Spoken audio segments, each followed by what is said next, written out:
किसानों की तैयारी देखकर उड़े पुलिस प्रशासन के होश। किसान नेताओं के खिलाफ एनएसए का आदेश देकर पलटी हरियाणा सरकार। किसान आंदोलन ले रहा है भयानक रूप। मारे गए 2 पुलिसकर्मी व हुई एक किसान की मौत। क्या है किसान आंदोलन मामले की ताजा खबर, आगे क्या होने वाला है, चलिए जानते हैं आज इस वीडियो के माध्यम से।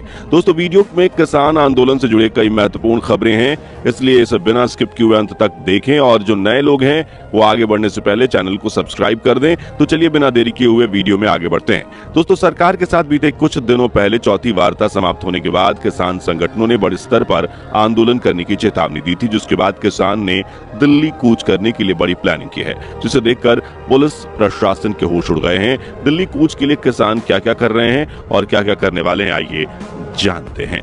क्या तैयारी है किसानों की? सरकार के साथ चौथी वार्ता में बात न बनने के बाद किसान संगठनों ने बड़े आंदोलन की चेतावनी दी थी, जिसमें कुछ हद तक ये अंदेशा भी लग रहा है कि आगे आंदोलन और भी घमासान होने वाला है। किसानों की चेतावनी से सरकार को भी यह एहसास हो गया है कि पुलिस के साथ प्रदर्शनकारियों का बड़ा टकराव हो सकता है। जी हां दोस्तों, शंभू बॉर्डर पर बड़ी संख्या में किसानों की भीड़ इस ओर इशारा कर रही है कि वो दिल्ली जाकर ही दम लेंगे, चाहे उसके लिए उन्हें कोई भी कीमत चुकानी पड़े। आपको बता दें कि जहां पहले प्रदर्शनकारी बैरिकेड्स तोड़ रहे थे, पुलिस पर पथराव कर रहे थे और आंसू गैस और ड्रोन से निपटने के नए नए तरीकों के साथ संघर्ष कर रहे थे, वहीं अब किसान भी अधिक ताकत के साथ पुलिस से टकराने के मूड में दिख रहे हैं। जी हां दोस्तों, बता दें कि शंभू बॉर्डर पर किसान जितनी ज्यादा संख्या में है, उतनी ज्यादा आक्रोश बढ़ता ही जा रहा है। बॉर्डर पर किसानों की ओर से बड़ी बड़ी मशीनें लगाई गई हैं, जिससे साफ है कि वो मशीनों से बैरिकेड्स तोड़ने वाले हैं। अब किसानों की यह तैयारी देखकर पुलिस के होश उड़े हुए हैं। ऐसा लग रहा है मानो प्रदर्शनकारी किसी जंग से निकले हैं। पिछली बार किसानों ने जिन्हें मॉडिफाइड ट्रैक्टर्स से पुलिस के बैरिकेड्स तोड़े थे, शंभू बॉर्डर पर उन्हीं मॉडिफाइड ट्रैक्टर्स को लाकर खड़ा कर दिया गया है।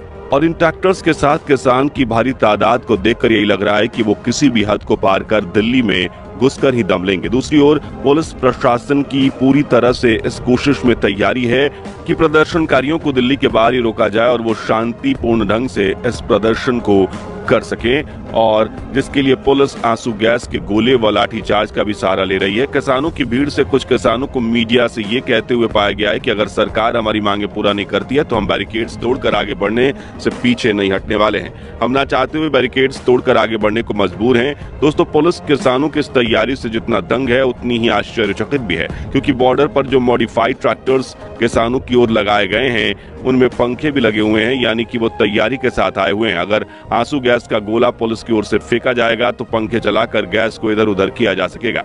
बता दें कि आमतौर पर इस पंखे को फसल को साफ करने के लिए यूज किया जाता है, जिसे अब किसान अपने ट्रैक्टर्स में लगाकर बॉर्डर पर खड़े हैं। दोस्तों, इसके अलावा ट्रैक्टर चला रहे ड्राइवर को रबर बुलेट से बचाने के लिए लोहे की मोटी शीट्स का पूरा केबिन बनाकर दिया गया है, यानी कि ट्रैक्टर चला रहे ड्राइवर को आंसू गैस के गोले और रबर बुलेट से बचने के तमाम इंतजाम मिल गए हैं, जिससे कि वो पुलिस की तरफ बढ़ने वाली किसी भी बाधा को झेलते हुए बैरिकेड्स को तोड़ने में सफल हो पाए। तो दोस्तों, इस तरह से किसानों ने सरकार के खिलाफ आगे की तैयारी की है। अब सवाल ये उठता है कि अगर किसानों ने ऐसी तैयारी की है तो इसे किसानों का प्रदर्शन तो कतई नहीं माना जा सकता, क्योंकि प्रदर्शन चाहे किसी भी चीज के लिए हो, लेकिन वो प्रदर्शन शांतिपूर्ण तरीके से होना चाहिए। प्रदर्शन की आड़ में ट्रैक्टर और ट्रॉली का काफिला लेकर आना, ऐसा लग रहा है जैसे मानो प्रदर्शनकारी अपने ही देश की सरकार से युद्ध लड़ रहे हों। हरियाणा कोर्ट ने भी पहले ये कहा है कि किसान शांतिपूर्ण तरीके से प्रदर्शन करें, और कोर्ट ने पंजाब सरकार को ये भी नसीहत दी थी कि ध्यान रहे किसानों की भीड़ इकट्ठा ना हो।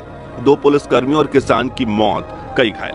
दोस्तों, प्रदर्शन के पहले ही दिन से प्रदर्शनकारी द्वारा बॉर्डर पर लगे बैरिकेड्स को तोड़ने का प्रयास लगातार जारी है। इस दौरान प्रदर्शनकारी पुलिस प्रशासन पर पत्थरबाजी और हुड़दंगबाजी करके कानून व्यवस्था को बिगाड़ने की कोशिश में लगे हुए हैं। पुलिस की ओर से प्रदर्शनकारियों को रोकने के लिए आंसू गैस के गोले दागे गए हैं व उन पर लाठीचार्ज किए गए हैं। बता दें कि अब तक आंदोलन के दौरान पुलिस और प्रदर्शनकारियों के बीच हुई झड़प में कई पुलिसकर्मी बुरी तरह से घायल हो गए हैं। कुछ दिनों पहले ही एक पुलिस कर्मचारी का ब्रेन हैमरेज हो गया, जबकि 2 पुलिस कर्मचारी ने इस आंदोलन में अपनी जान गंवा दी।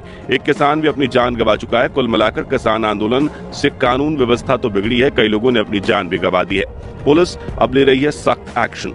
दोस्तों, आंदोलन की शुरुआत से ही सरकार और पुलिस प्रशासन ने किसान नेताओं से अपील की है कि वो आंदोलन शांतिपूर्वक करें। इसी बीच कुछ दिनों पहले हरियाणा सरकार ने किसान नेताओं के खिलाफ एनएसए के तहत कार्रवाई करने की बात कही थी, लेकिन खबर ये आ रही है कि अब इस फैसले को वापस ले लिया गया है। बता दें कि उपद्रवियों द्वारा अब तक सरकार और प्राइवेट संपत्तियों को काफी नुकसान पहुंचाया जा चुका है। कई पुलिसकर्मियों को प्रदर्शनकारियों द्वारा पत्थरबाजी में और हुड़दंग का नतीजा भी भुगतना पड़ा है। ऐसे में पुलिस प्रदर्शनकारियों के खिलाफ कुछ सख्त एक्शन ले सकती है। इसके पीछे वजह यह भी है कि हरियाणा पुलिस ने आंदोलन की आड़ में कुछ लोग उत्पात मचाने की भी बात नोटिस की है और कानून व्यवस्था को बिगाड़ने का काम करने की बात भी कही है।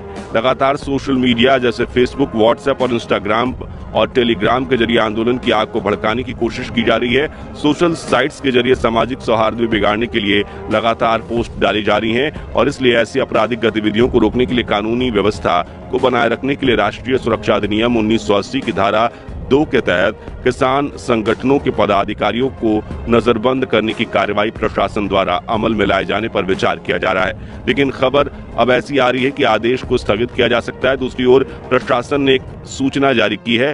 पहले यह बता दिया है कि आंदोलन में आंदोलनकारियों द्वारा अगर सरकारी और प्राइवेट संपत्ति को नुकसान पहुंचाया गया तो उसकी क्षतिपूर्ति उनके बैंक खाते को जब्त करके उनकी संपत्ति को जब्त करके की जाएगी। बॉर्डर पर अस्थायी क्लिनिक।